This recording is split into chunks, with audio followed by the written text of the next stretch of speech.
చాలా మంది చాలా రకాలుగా ఇన్సల్ట్ చేశారు. వాళ్ళకి ఈరోజు నేను నిలబడి చెప్పగలను, ఐఎమ్ ఆల్సో ప్రెగ్నెంట్, నేను కూడా పిల్లలు కనాలి.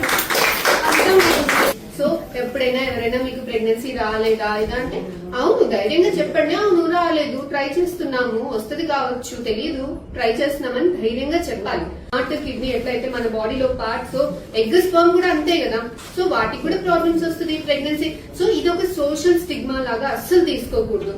సొసైటీ ఇప్పుడిప్పుడే మారాలి, ఎస్ మారాలి, మెల్లగా మారుతుంది, కానీ మనం ఎక్స్పెక్ట్ చేయలేం కదా. ఇలా మనం చెప్పంగానే 4 మాటలు సొసైటీ కూడా మారిపోతుంది, మనల్ని ఎవరు ఏమనరు, ఓకేనా. అట్లా maybe it will take some more time.